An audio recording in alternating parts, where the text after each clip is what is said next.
Okay, it's 8 a.m. Yeah, good morning, good evening, good afternoon. This is the first session, and I'm honored to have a special guest today, Victor. And for the next 30 minutes, I prepared a demo where I'm going to talk about who Victor is. And then I will set up a next session where Victor can take a question. Just kidding. Yeah.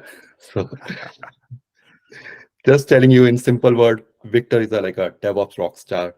And I mean, if you watched his channel, the way he presented his video and he makes the concept super easy, I mean, it's just truly commendable.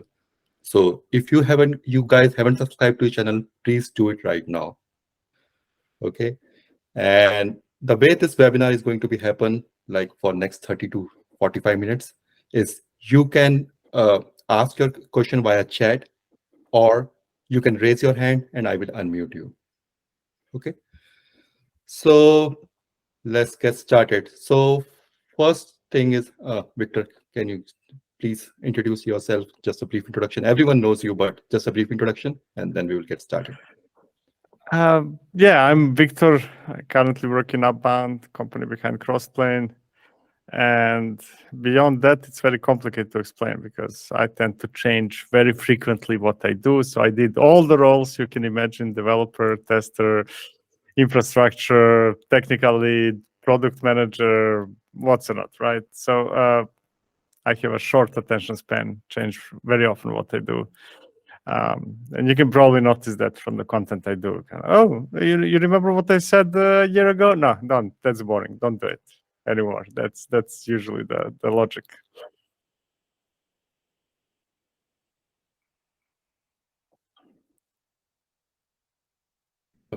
Sorry, I was posting a bunch of stuff here. Yeah, and for everybody else listening, if you raise your hand and come on a camera, even better. Kind of, I like talking with people. Yeah, please do it.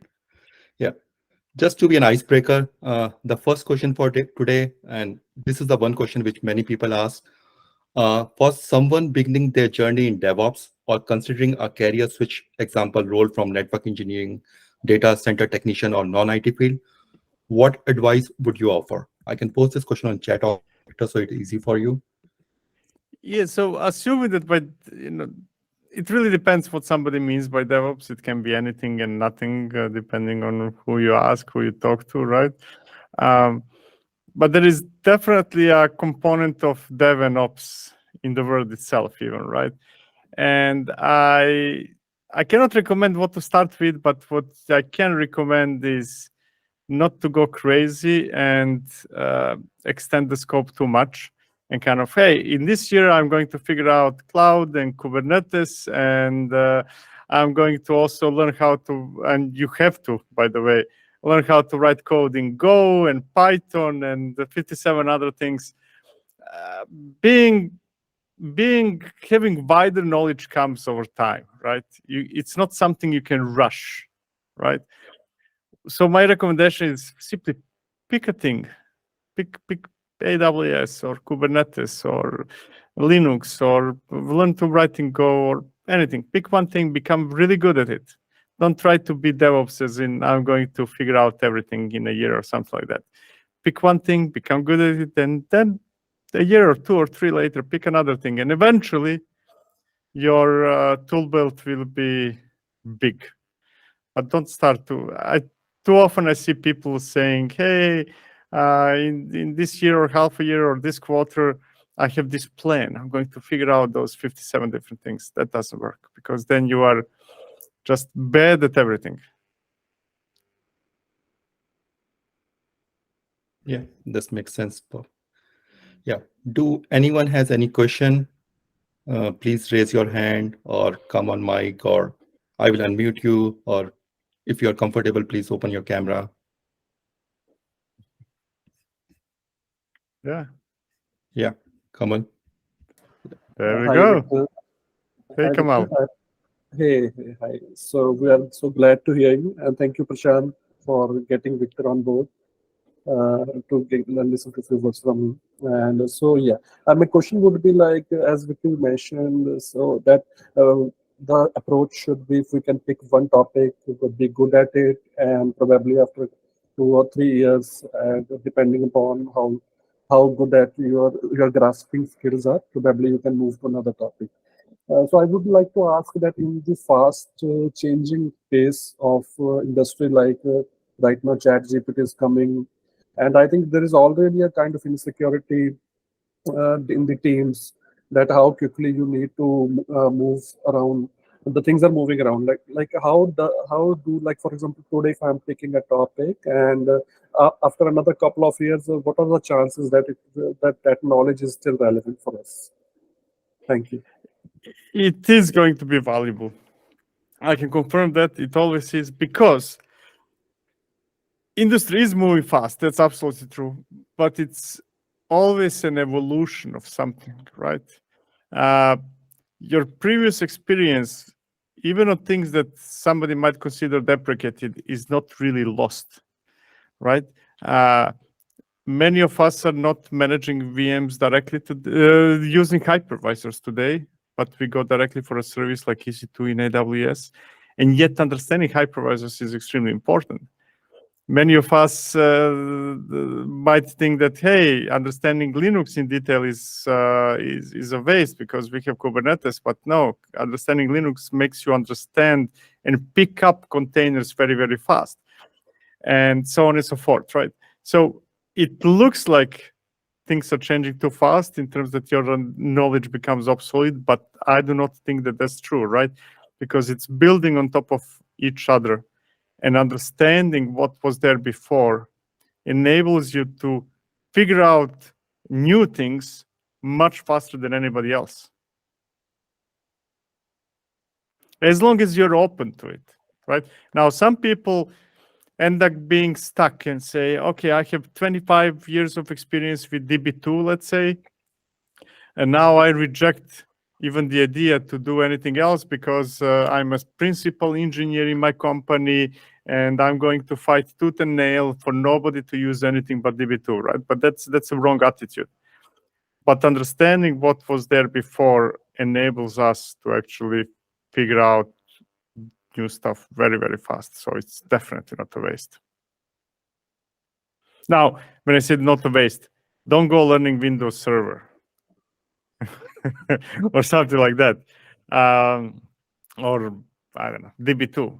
So don't start with something that is not necessarily in use anymore. But once it becomes deprecated, replaced with somebody, it will just give you a very, very fast start.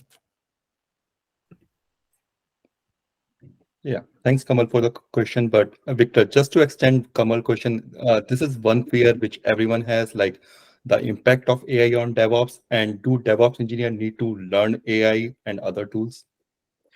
We are not there yet. I mean, you should definitely learn. There is not. Actually, it depends whether the question is, should you learn how to use AI or should you learn how to do the models and ML and all that stuff, right? If it's how to use AI, yeah, I mean, it's not hard to learn. It takes 1 day or 15 minutes to figure out how to use ChatGPT. It's easy, right? There is not much to do there.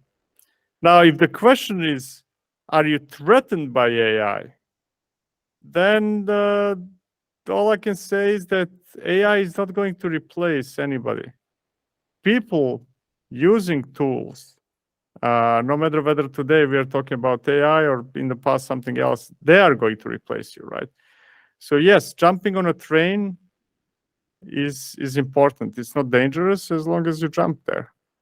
But we're not there yet, right? AI today is a toy. It's not really serving any tangible purpose, but that would change very, very fast in probably a year or two. So there's plenty of time to begin with, and yeah, why not?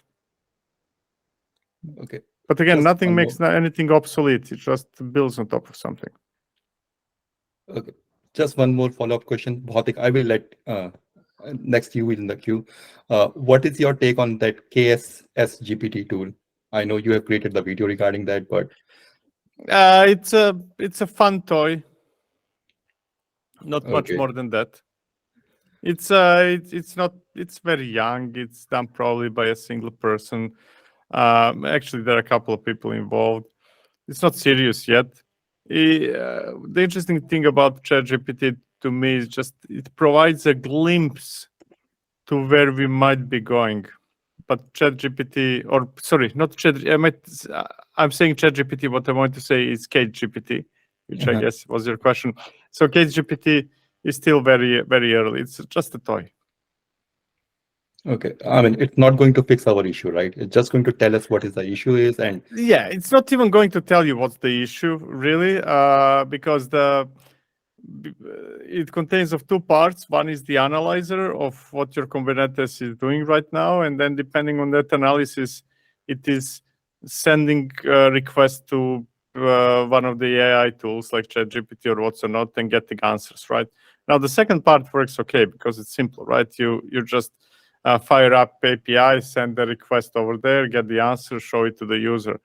The analysis part, which is not AI related to begin with, that's really not good yet, right? It's not really. It's probably the worst analysis tool I've seen so far. And just to be clear, Alex, the main guy behind the project, he's a great guy. He will probably take the tool to something that is much more meaningful, but right now it's not. okay, thanks. Yeah, over to you, Bautik. Hey, hi Prashant and hi Viktor. Hey. Yeah, first of all, thanks Prashant for bringing the Viktor and giving me opportunity to ask the question. The question is regarding the who are having experience in either in the network, storage, Windows. As of now, that skill is like slowly wiping out, and like DevOps and cloud is picking up. So like who are having like 5 years of experience with 10 years of experience, how they can like learning is another part, but start giving the interviews and how they are like how to do the crack that interview. And the second question relevant to that one, like as the person will reach to 10 years of experience and the amount of salary he is getting, how to get the same salary on the DevOps when he entered to the field. So the first question was about how to crack the interview. I cannot answer that. Depends who is interviewing you, but nothing replaces real experience and confidence, right? And you either have it or you don't. So I cannot answer really that question. I don't have tips how to cheat on interview, if that's the question. And the second, how to get a good salary. So experience, DevOps is, even though I think it's silly, the whole term, DevOps is one of the most sought after professions right now in the industry, right? So salary is normally higher than in many other areas of the industry, right? So if you switch from whatever to DevOps, salary should be just as big or bigger, right? Now, the question is really, again, it always depends on a company and all that stuff. But it all boils down, forget about the title, DevOps or something else. It depends, mostly depends on the experience. Demonstrate the experience that you can demonstrate. And that's where many people fall into trap, I believe, in climbing company ladder for a very, very long time by becoming very, very experienced in something, whatever that something is. And then getting promoted, getting higher salary, while at the same time that something becoming obsolete outside of that company. And that's the most dangerous situation people face, right? I would, as long as I can afford it, and sometimes you cannot, but if I can afford it, I would rather choose lower salary in a company that will enable me to grow than the other way around. Because that's a winning situation in the long run, right? But it's very dangerous to be an expert in one thing for 10 years or 20 years, something like that. That's a very, very dangerous situation. It puts you in a position that you might actually not be able to get that value or the same offer anywhere else. Yeah, makes sense. In that case, I think so. in the current situation also, we don't want to expertise in the one cloud, or either we need to explore the other technology as well? Depends, really. There is nothing wrong being expert in one cloud. Very often you cannot choose, right? Very few companies are running in multiple clouds. And even when they do, same people are not managing both two clouds. So it's very hard to get that experience anyways, right? And there is nothing necessarily wrong saying, hey, I'm very, very good at AWS, or hey, I'm very, very good at Google Cloud or Azure. And that's what I know, because there is a huge demand. And it's always better to be really, really good at one of those than to know something about all three. So I wouldn't be worried. If you have opportunity to become really good at, let's say, AWS, go for it. Okay, Mac, thanks. Thanks, Viktor. Yeah, thanks. Anyone else? Yeah, sure. David, go ahead. Hey, David. Thanks, Prashant. Hi, Victor. Thank you for giving us an opportunity to ask questions. I understand, Victor, you mentioned that your suggestion is for us to focus on learning one thing and be good at it. But in terms of like finding a entry-level DevOps job, first of all, I found it pretty hard to even locate one. Most of them ask for at least like 5 years of experience. And secondly, they ask for the list of skills that they ask for is pretty much covering the whole aspects of DevOps, like CI/CD, cloud, Docker, Kubernetes, everything. So, what's your suggestion in this case? Finding a entry-level DevOps job, and what skills you think are the most important for junior DevOps jobs? Thank you. So there are two things I'd like to comment. First, those companies that are asking for, hey, you need to know the list of 200 things with 5 years of experience or 10 years for experience, they're just companies that if you can choose, you should just stay away from them, because they have no idea what they're doing. Literally no idea what they're doing, right? It's just silly. And that just shows how companies misunderstand DevOps in the first place. Now, going back to the real question, the initial question, I don't think that anybody, and everybody's doing that, and I think it's wrong. I don't think that anybody should say, hey, I'm at the beginning of my journey, and I want to be a DevOps. No, just don't. Figure out, be good at Kubernetes, right? Be good at storage, be good at something. You cannot be good at many things, especially not that early in career. So I think it's very misleading to say, hey, I don't think that, first of all, I don't think that there should be such a thing as DevOps engineer, but if there is, it should be for people with 15 years of experience, right? Until then, figure out something, become very good at one thing or two, not 50. Because that makes you, if you know a bit of 50 things and with single-digit years of experience, that makes you a manager, not an engineer.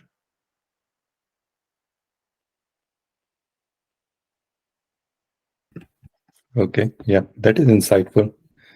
Yeah, David, I know you have a bunch of questions, but before that, do anyone else has any other question? Okay, David, I will circle back to you again. But before that, one more question, and I think, Victor, this is your favorite one. What is your recommendation of running stateful workload on Kubernetes? And stateful, some people just say database. So yeah, so the best option, if you can afford it and if you're allowed, is not to run databases at all yourself. Use a service. Use RDS in AWS or whatever, Postgres in Azure or Google Cloud, right?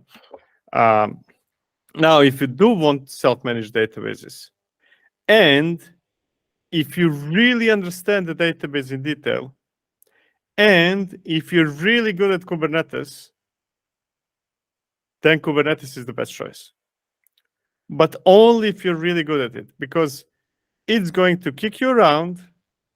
It's going to make your life miserable, because Kubernetes is actually very complicated.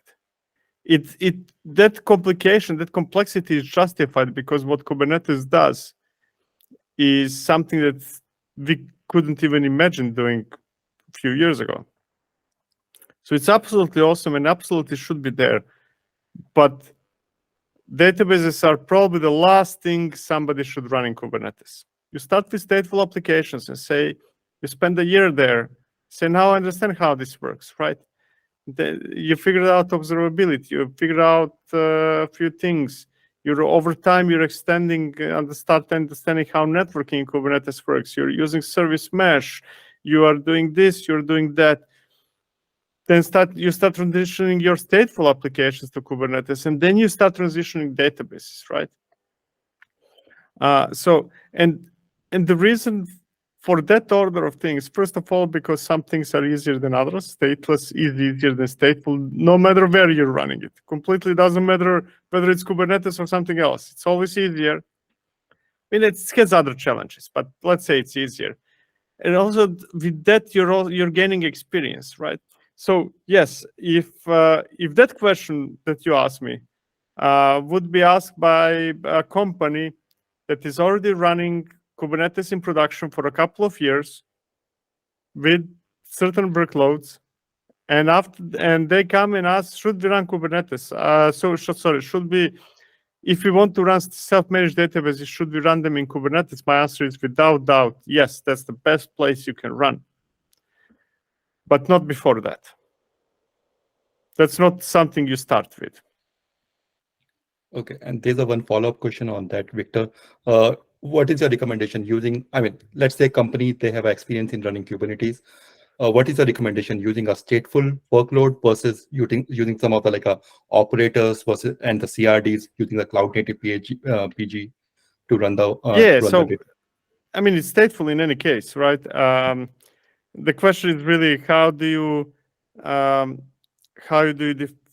manage the database, let's say, in Kubernetes? And yeah, you definitely need a custom resource definition and an operator or a controller. I like calling them controllers. Simply because to manage, there are actually two reasons that are very much connected. First of all, what is baked into Kubernetes, like deployments, stateful sets, services, what's not, that's extremely basic. Nobody should use that in any variation or combination, right? Those are building blocks that are not supposed to be used directly. We are supposed to extend Kubernetes to do certain things beyond those basic things. That's why we got service meshes. That's why we have open telemetry. That's why we have gateway APIs and so on and so forth. And that applies to everything. And databases are included in that, right? Because you need to define what is a database, and you cannot define what is a database with stateful set, right? Because where in stateful set are you going to define how will you create backups, right? There is no option backup schedule in stateful set. How will you define how will sharding between replicas of that database work? Again, there is no option for that in stateful set. Neither on a user level, meaning that you cannot define it, nor on the process level, there is nothing that will actually do that, at least not properly within the boundaries of Kubernetes. There are ways to do it, but not properly. So yes, definitely, you should be extending Kubernetes with custom resource definitions and controllers, and that applies to everything, and databases are included in that. Okay, thanks, Victor. Yeah. Do anyone else has any other question? Please raise your hand or unmute yourself. It's fun. Yeah. Yes, Kamal, please go ahead. So yeah, Victor, I would like to ask about the programming language. So what do you think about, for example, I think within by Go or Rust and between Python? I think between these three programming languages, which one would make more sense, or I would say more compatible to learn the DevOps tools? Or like for example, Go is more, I think, frequently used to build microservices, as well. I think Python is used for doing every automation scripting at the OS level up till I think doing AI tasks now. And Rust is as well as I think a combination of object-oriented object-oriented concepts of C++ and includingly gives you a feature of garbage handling like features in C as well. So what do you think which is more relevant to learn? I think this would be relevant for everyone to know.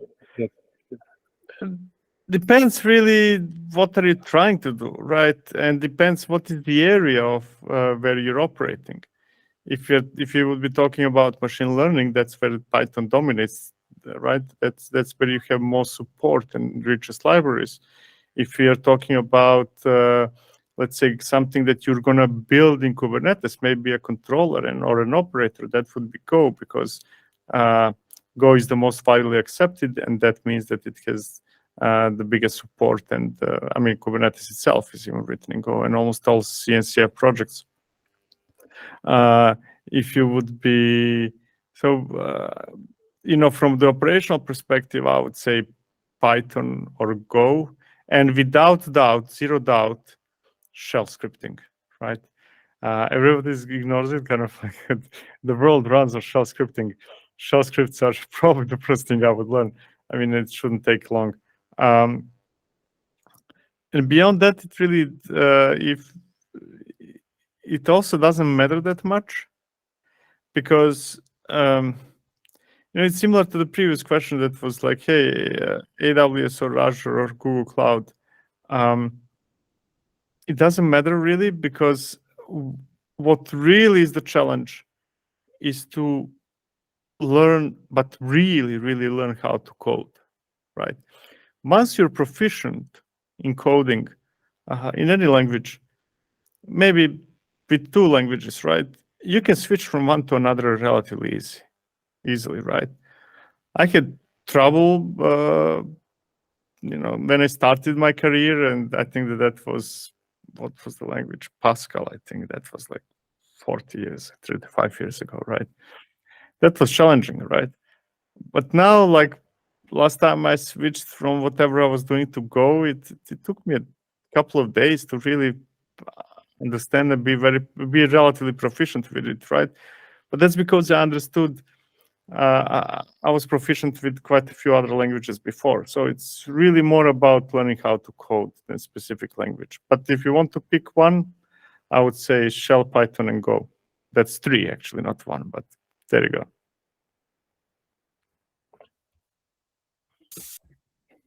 Okay, thanks, Victor.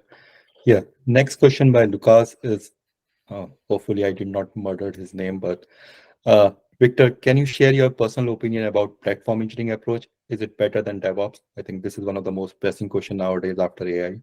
Platform versus DevOps.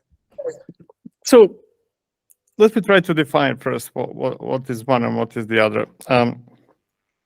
DevOps is undefined. Nobody understands what is DevOps. DevOps is only the idea that operational and development expertise should be joined together, right? And that we as a team, not necessarily as one individual, should have both operational development knowledge and experience, so that we can take more control and less depend on somebody else to do something, right? And I'm, in this context, I'm referring to a team, not necessarily every individual in the team, right? The whole idea is to be self-sufficient. Hey, can I have an idea? Can I write code that will convert that idea into a feature? Can I write tests for that feature? Can I move that feature through pipelines? Can I deploy it to this environment, test it more, and deploy it to production and observe how it's behaving in production, right? It's about what AWS would be calling two pizza teams, right? self-sufficient teams. And to be self-sufficient, it actually all started with Agile, I think, a long time ago. And Agile was very much into self-sufficiency, but completely forgot about the operational side of the story, right? We joined, when Agile movement was at its peak, we joined developers and testers and project managers into one team and saying, hey, let's figure out this together, right? And let's do this as one team, not as 3 teams with different objectives and what's not. Then DevOps kicked in and said, but you forgot about those people sitting in a basement and managing your deployments and then builds and what's not. Kind of, how about you put that experience into those teams and make them really self-sufficient? So it's more like an idea. It's more a cultural change than anything else. That's why I'm relatively negative towards the whole term DevOps engineer. I do not know what DevOps engineer. I cannot imagine what is a DevOps engineer, right? Is it a person who does literally everything? If that's the case, if that's the requirement of a DevOps engineer, kind of person that does everything, then let me tell you the truth, such a person does not exist, right? It's too complex for any single person to do everything. Now, the whole problem, one of the big problems with DevOps is how do we become self-sufficient? Because does that mean that I'm going to learn everything there is to learn about writing code? Cool. Testing? Cool. AWS? Okay. Kubernetes? Okay. Networking? Yeah. Databases? It's impossible, right? If you're a team of 5, 6, 7, 8 people, and please don't make bigger teams than that. If you're 8 people, you cannot know in depth all those things. But yet you should be doing all those things. And that's where platform engineering comes in. It's not, when I say that we should be self-sufficient, that does not mean that we should be compiling our own Linux distributions and going very, very low level. What that really means in practice is that we should have specialized people who create services that we consume. So if I want to be self-sufficient and include database in my application lifecycle of my team, then it would be great if somebody who has really, really deep experience and is focused on database can actually create a service that I can consume. And that service can expose to me things that matter. Like, hey, those are the things that I care about as a developer or a member of that team. And the rest are details that I don't care about, right? Maybe I care whether it's Postgres or MySQL, maybe if it's going to be AWS or Azure, maybe I care about this or that, and the rest, not my problem, right? So platform engineering is all about creating services that others can consume instead of others opening Jira tickets and requesting people to do things for them. And if they can consume things, like, hey, this is how you observe your application in production, right? So you can be in control of it. So platform engineering is all about doing that.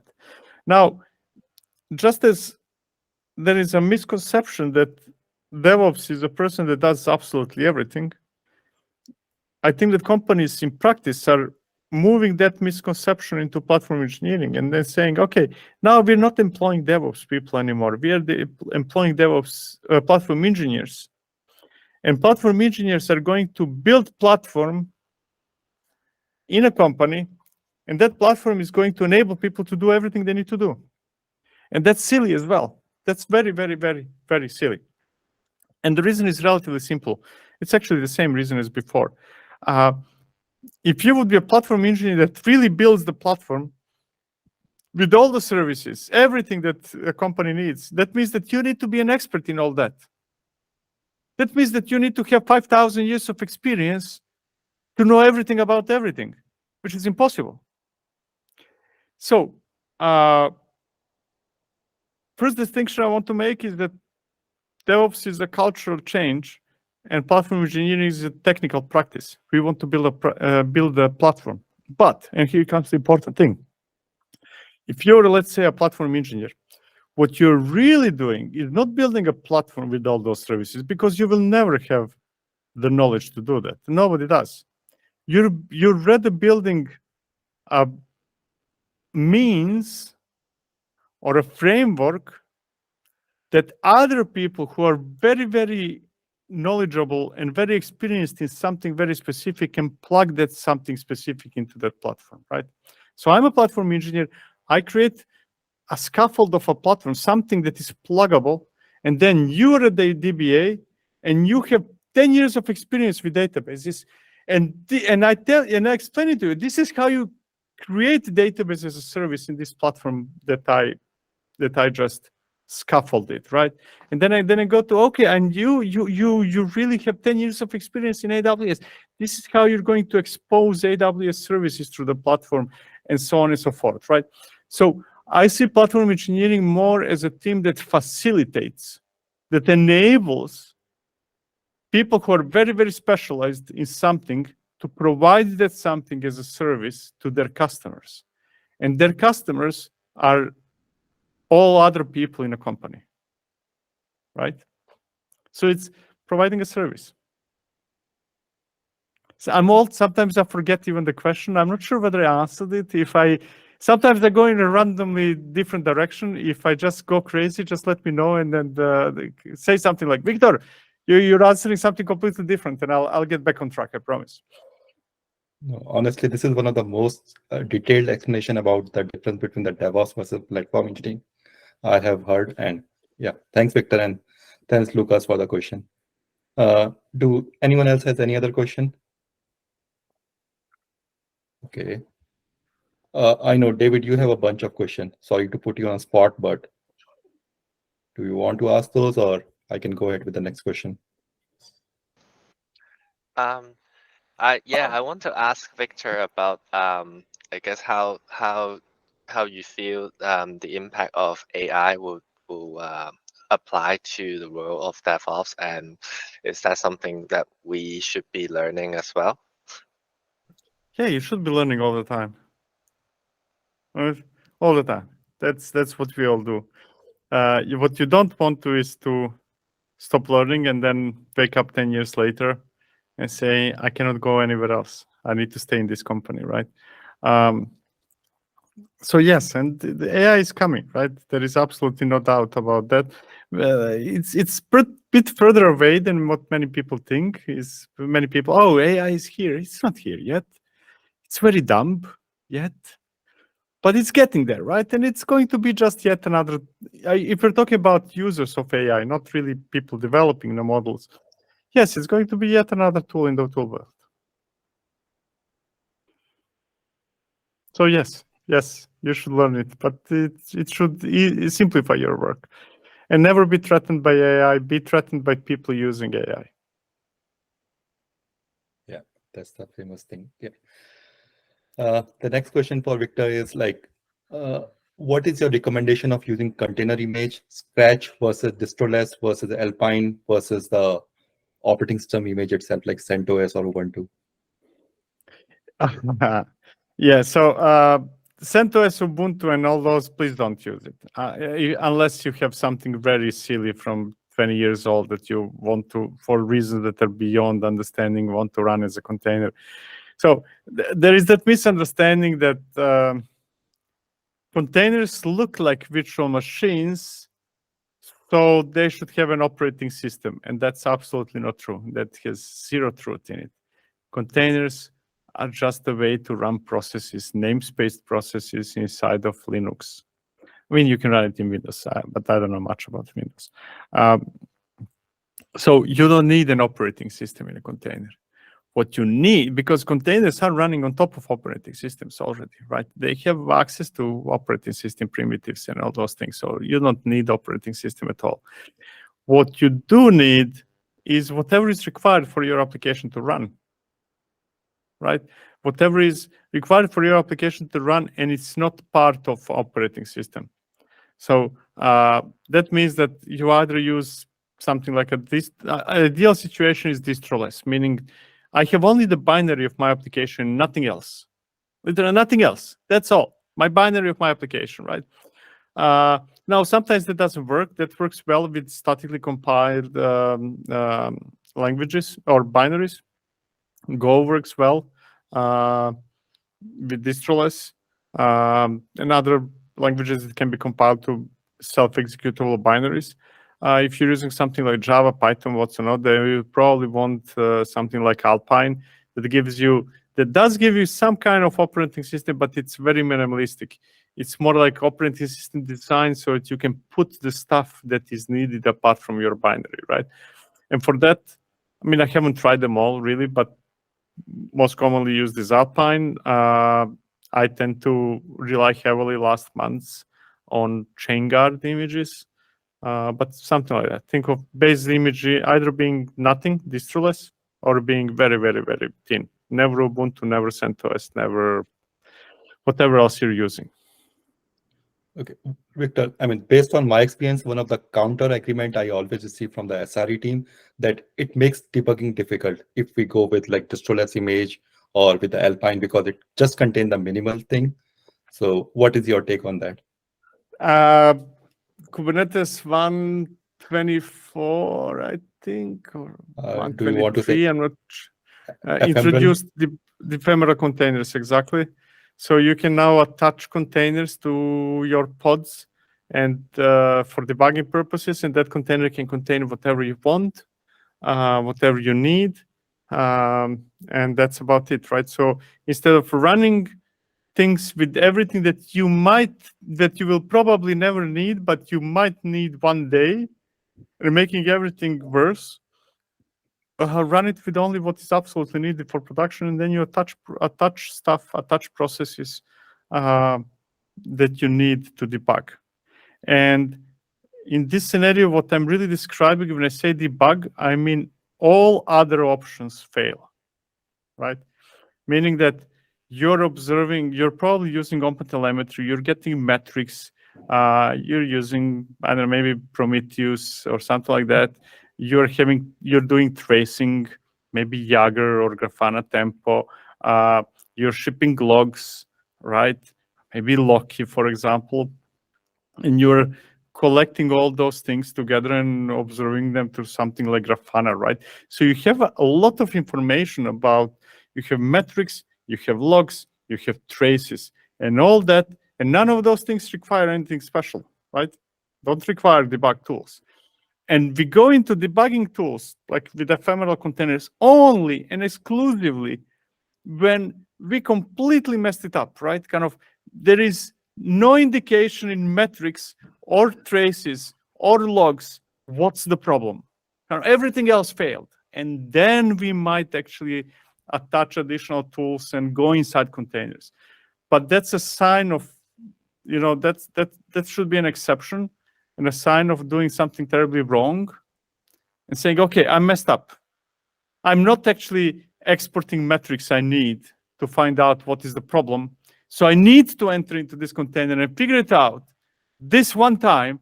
And next time, and once I figure out, once I solve the issue in production, I will make sure that next time I have metrics, right?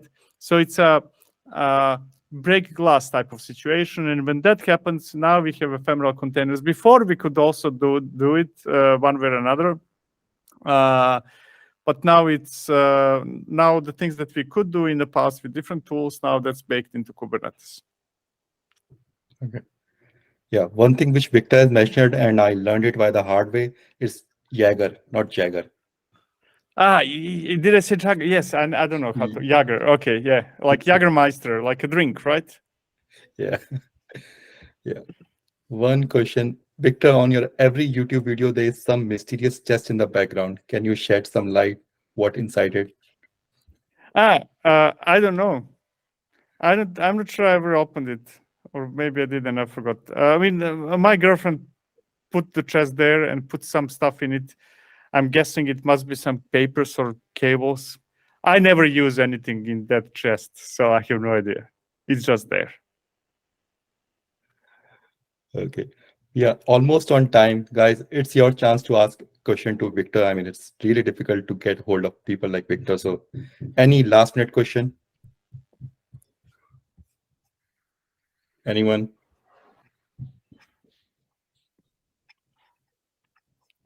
Yes, sure, Kamal. Yeah, thanks, Prashant. I'm sorry for asking too many questions. No. Good. Okay, so as many as you want.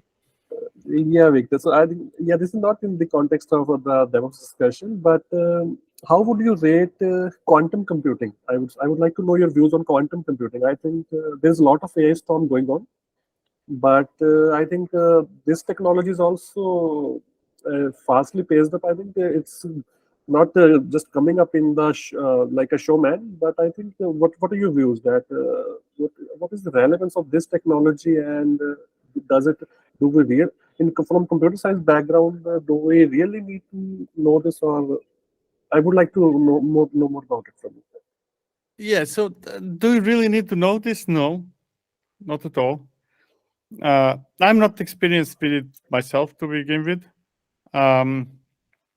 Most of my experience, I've worked with a lot of teams, a lot of companies. I help a lot of people, and I haven't stumbled upon quantum computing being used for real yet.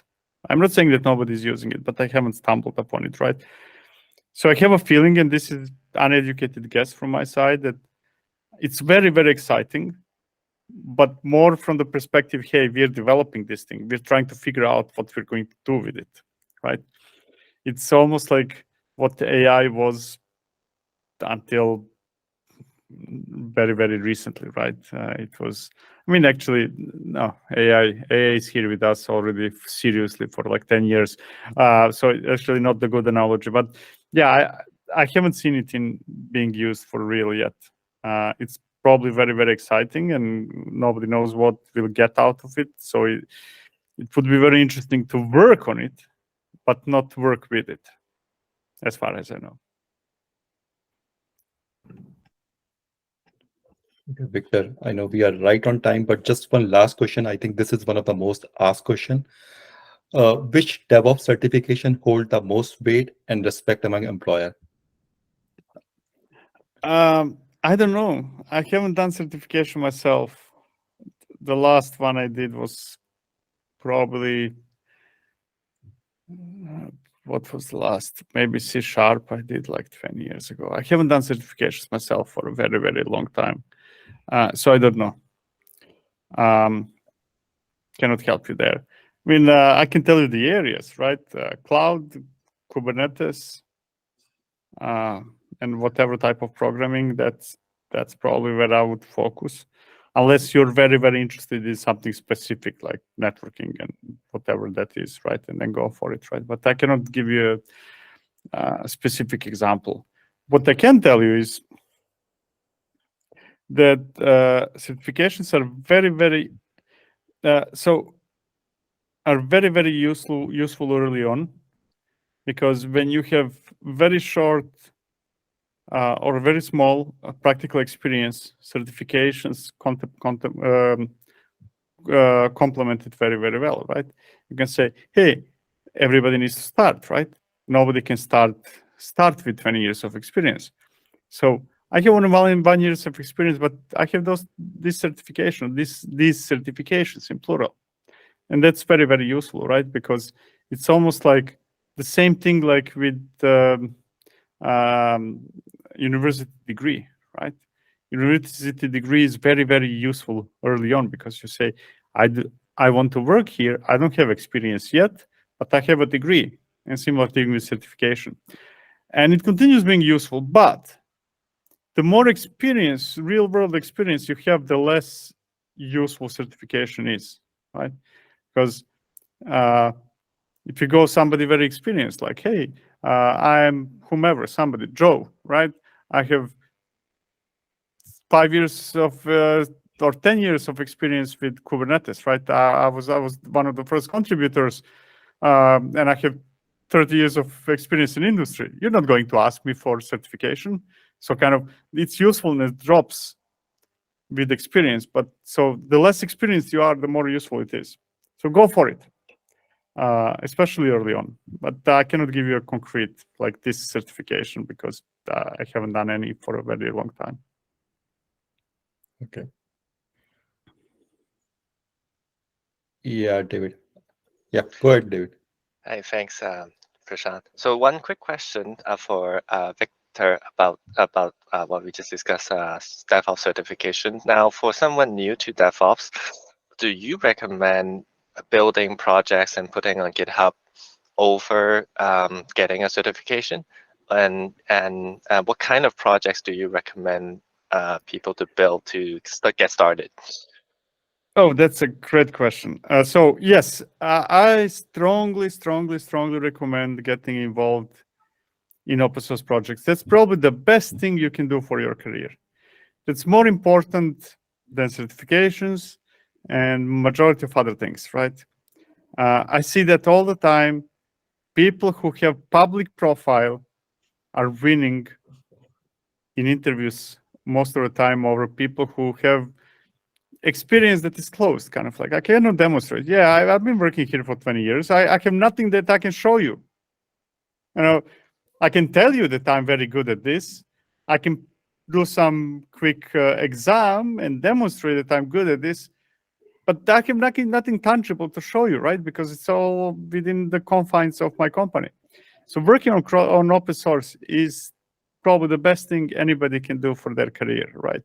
Now, if you're lucky, you're working within a company that is actually contributing to open source for their selfish interests, just to clarify, or you're doing that in your free time. But yes, as much time you can put into open source. I mean, companies I admire, companies I follow, you can see that significant percentage of people they employ are people who have are contributors to projects, right? Who have public profile. When I say public profile, I don't mean YouTube. I mean, yeah, those are the contributions I've done, right? You can take a look at them. I actually, before this started, I was mentioning to Prashant that I lived for a short while, maybe half a year in Bay Area, and actually I was in a company, and we were rejecting any applicants when we were looking for hires that do not have anything in their GitHub account, right? The only first question was, okay, what's your GitHub username? Because I don't have time nor patience to take a look at the CV that you invented. Everybody lies in their CVs. Just show me your GitHub account, right? I can see half of the things I need to know about you should be there, right? So yes. And the second question was, if I remember correctly, which projects you should contribute.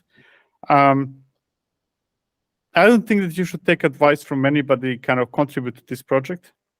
I think you should think, what are the tools or the projects you like to use, right? What are the projects with which you have certain level of experience, whatever that something is, right? And everybody's, whether you know it or not, everybody's using a lot of projects open source in their daily work, right? Maybe that's Visual Studio Code, maybe that's Kubernetes, maybe that's this, maybe that's that, right? So pick a tool that you like and that you're familiar with. That should be the project you contribute to.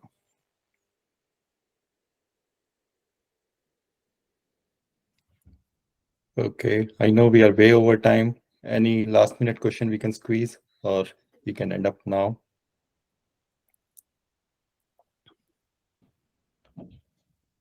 Come on, don't be shy.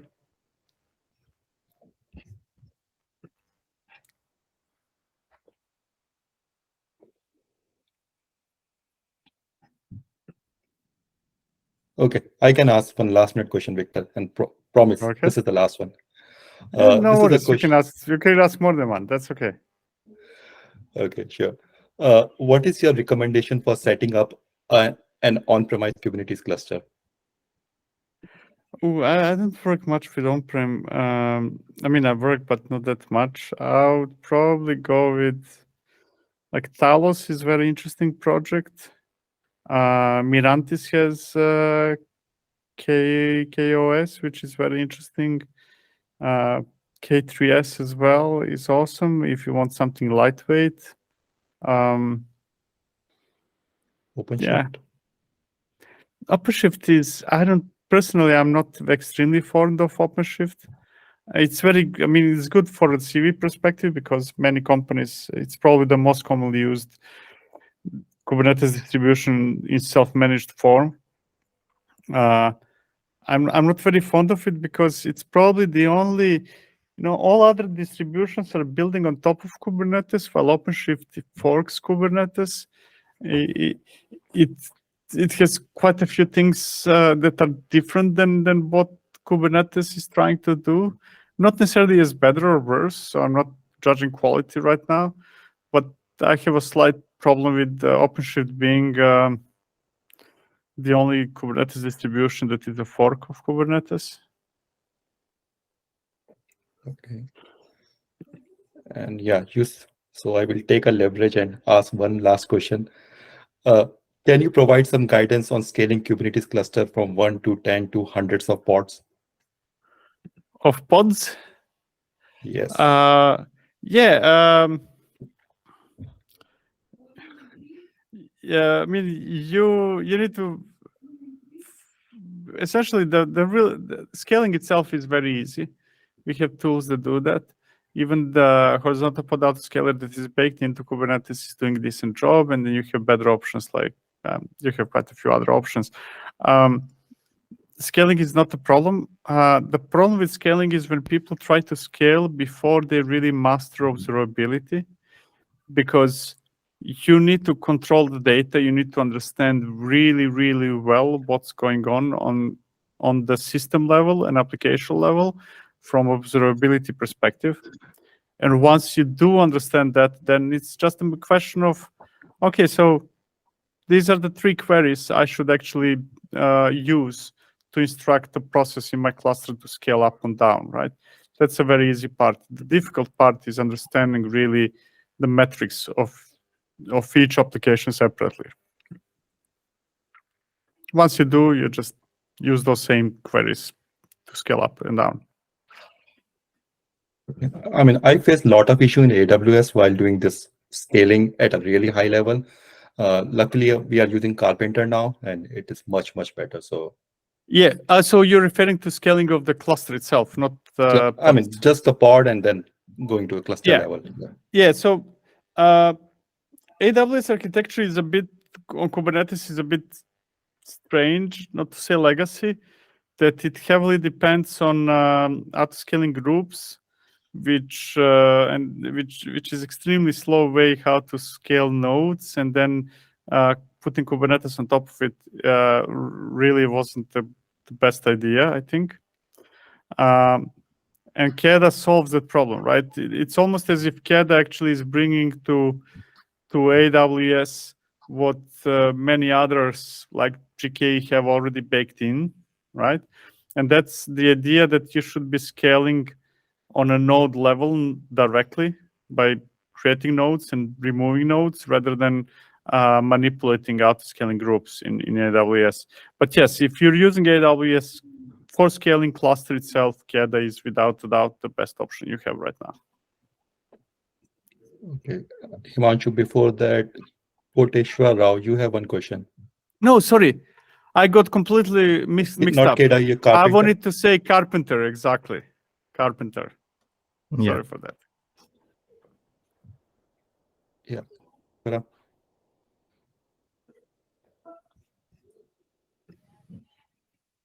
If you are talking, we are not able to. Okay, Himanshu, you go ahead. Yeah. Thanks, Prashant and Victor.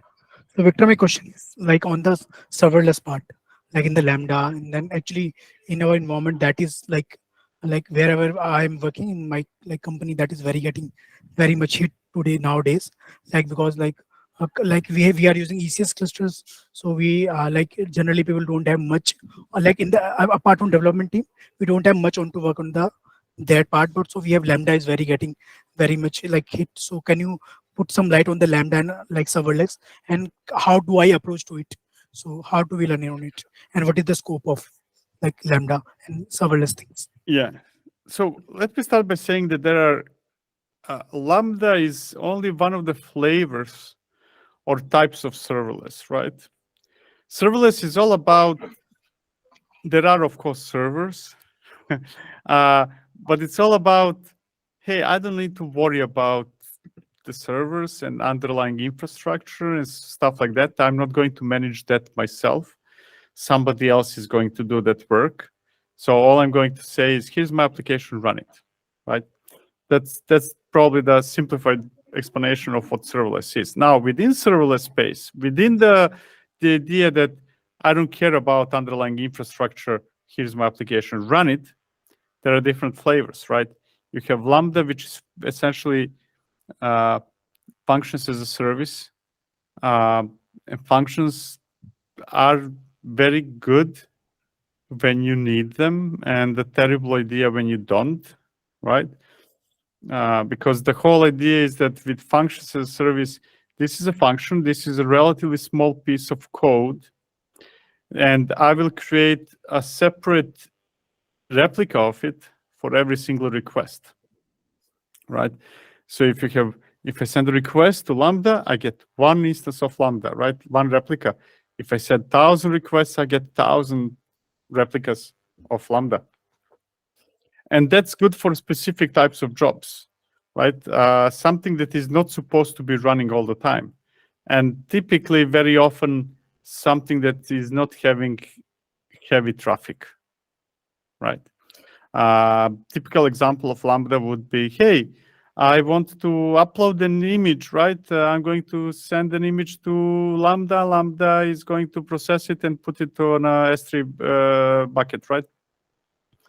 That's closest maybe to jobs, type of jobs or workloads.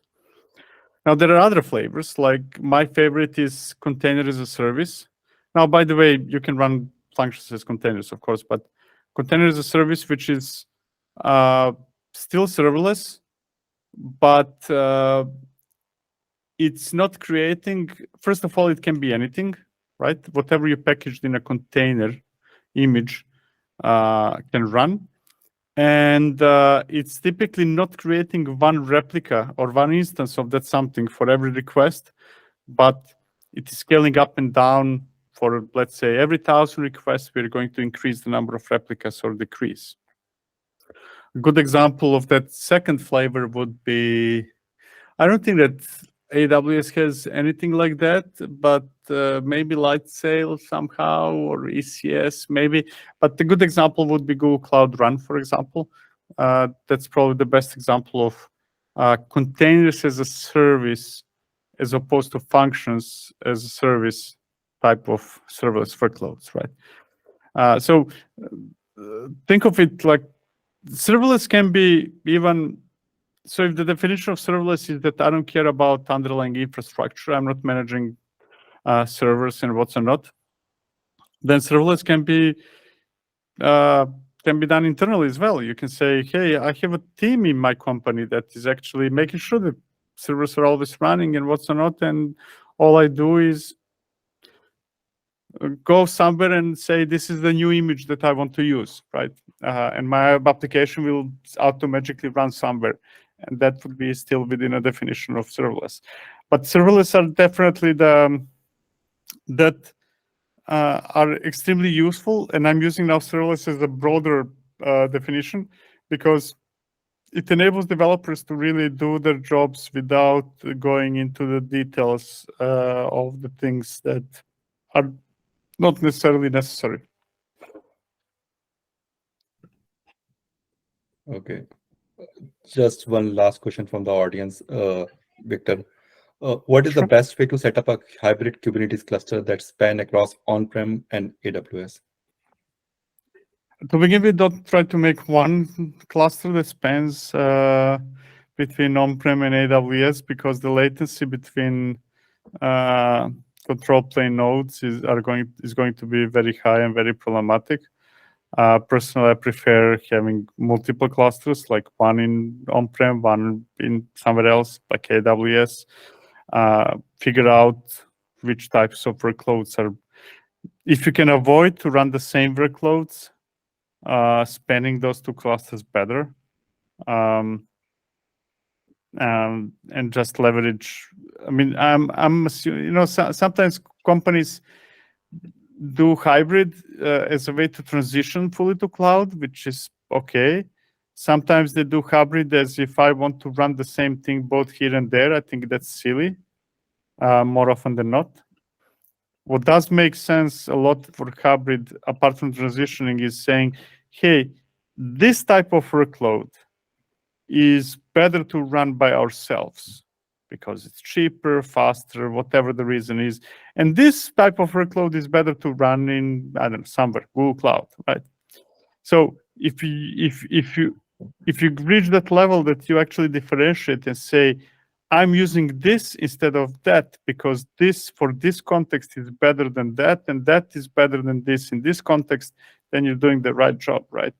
But I'm not very fond of the idea of, hey, let's run the same application in both self-managed or on-prem and in cloud, because I cannot imagine what would be the reason for that. But actually, there is one reason I can imagine. If you run primarily on-prem and then use cloud as for excess capacity, right? Say, hey, I have 100 servers on-prem, and then sometimes, but not very often, let's say for Christmas, I have peak that requires double that capacity, but it is going to be only for 2 weeks or 1 week, right? Why don't I leverage cloud? But then in that case, you would be probably adding nodes, not spreading the control plane nodes across on-prem and cloud, but rather just attaching EC2 instances or something like that temporarily to your cluster in your own data center. Okay. Yeah. The key there is service mesh, because really, once you start running in multiple locations, you will face two real issues. First, latency between those locations. That's probably hardest to solve. Networking between those locations, meaning how do we communicate between this and that? That would be service mesh. And storage. How do we, assuming that we actually run hybrid as if everything is split into two, then how do you deal with storage? Where is storage and how is attached to both places? Okay, sure. Yeah, thanks. Yeah, I think we are way over time, but yeah, thank you so much, Viktor, for your time. I mean, I personally learned a lot in this 1 hour. So I really appreciate that. And thank you for joining and asking all these questions. Just one last thing. If you haven't subscribed to the Viktor channel, please do it. I'm posting it over here. I mean, this is having a wealth of information. And if you have some tons of money, please also join his channel. So that will help the creator like Viktor to create all these awesome videos. But thank you, everyone. Thank you again, Viktor. You guys have a exceptional weekend and have a nice rest of the weekend. Thank you for having me. Yeah. Thank you again, guys.